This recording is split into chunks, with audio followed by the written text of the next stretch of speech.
So if you are in Teachers College or you are thinking about going into Teachers College, you should know that your degree should not be the last schooling that you take. So what I want to talk about today are 3 ways to level up your teaching degree and help you be the most successful version of yourself possible. So the first thing we should do is we should start off by talking about your additional basic qualifications and your additional qualifications. Now these are the most popular and most common routes that teachers take to level up their teaching degree. So if you're applying to Teachers College or you're in Teachers College, you have to choose 2 basic divisions that you're going to teach in. And those basic divisions are primary, which is junior kindergarten to grade 3, junior, which is grade 4 to grade 6, intermediate, which is grade 7 to 10, and senior, which is grades 11 and 12. So most people end up choosing primary junior so they can teach from junior kindergarten all the way through grade 6, or they choose intermediate senior, which is grade 7 through grade 12. Basically your elementary versus your high school. And an additional basic qualification, what that does is that gives you the ability to teach in the 3rd division. So I know a bunch of people who have PJI, so primary, junior, intermediate, so they can teach from junior kindergarten all the way through to grade 10.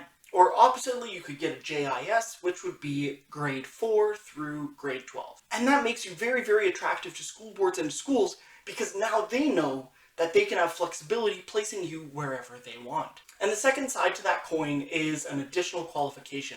Now what that is that basically allows you to teach another course. So for example, for me, my teachables are biology and chemistry. So I can go and I can get an additional qualification, let's say physics, and now I can teach a 3rd course. Again, it makes you a lot more attractive, especially for courses such as like physics, French, and special education, which there's not many teachers for, and school boards are always looking for more physics, special education, and French teachers. So I would highly recommend getting one of those 3 if you can. Now there are some requirements for getting an additional qualification. Basically, you need to take 4 university courses in that subject. So if you're thinking about going into Teachers College, or you know you want to be a teacher, but you aren't quite sure what you want to teach, or maybe you just want to teach a breadth of subjects, what you should do is in your undergrad, you should take a bunch of different courses that allow you different teachables. So even if you're going in for, let's say, a drama and dance teachable, if you take, let's say, 4 fine arts classes, or you take 4 English classes in university, well now you can take English as an additional qualification, and then you can end up teaching English. Now, there are actually some really special AQs that move you up the salary grid. Now, for most of you who don't know, there's basically a salary grid for teaching. So across the top, there is your level, so your teaching level, and that's determined by how many qualifications you have. So how many divisions can you teach? How many subjects can you teach within those divisions? And then what I'm going to talk about here is, do you have any honors specializations? So what an honors specialization is it's a special type of certification that says you are one of the most educated, let's say, chemistry educators that there are.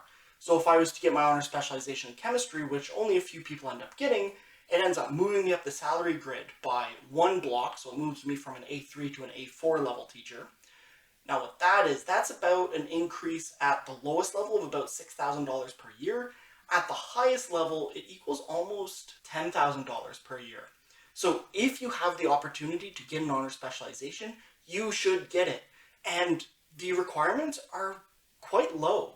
So for example, what you need to have is you need to have 2 years of teaching experience, one of which is in that subject. So if my teachables are biology and chemistry, as long as I teach a biology or a chemistry course in one of my first few years, basically I can get my honors specialization and make up to 10 grand more per year. So why wouldn't I do that?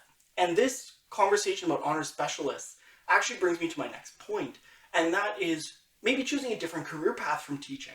So what you can do from your basic teaching degrees, you can branch off into curriculum development, you can go down the administrator pathway, so that would be your vice principals, your superintendents, or you can go into the union and be a representative for the teaching board and all the teachers within it. But let's talk about the most common path there, which is becoming an administrator. So again, vice principals, principals, superintendents. Now, what you need to do that is you need an additional qualification. In Ontario, it's called the PQP, so the Principals Qualification Program. However, in order to get that qualification, you need to have a master's, or at least 2 honors specialists, or at least 7 years of teaching. But then, once you take this additional qualification, you're basically going to end up on a roster of people who can be called in and who can interview for vice principal and principal jobs. And then similarly, there's an upgrade qualification to get you to a superintendent. And my third point, and this is going to seem like an obvious one, is you can just do more school. So you can do a master's of education or a PhD in education. Now, getting a master's or a PhD sometimes is helpful, sometimes not. I think obviously PhDs are more meant for people who want to do research in education, whereas people who get masters, some states and provinces allow you to bump up one level on the salary grid, but sometimes it's just a qualification to take some of your additional qualifications. So really look in and see if you need a master's of education. Personally, I don't think it's that necessary, and I think you should only take it if that's what you want to do. My experience after doing grad school is that unless you're going to continue in academia, those degrees don't benefit you as much as maybe a couple years of work experience. Especially right now with everything going on, it is a really good time to get into teaching. A lot of people are retiring and a lot of jobs are opening up. So I would recommend my classmates and myself, don't take that extra year in grad school. Go get into teaching, and if you decide you want to do grad school later on, then that's what I would do. But lastly, there is one more way to level up your career. And this is something that I want to do at some point in my career, if possible. And that is to open up a new school. Now, opening up a new school can be super, super frustrating, but also super, super exciting and rewarding.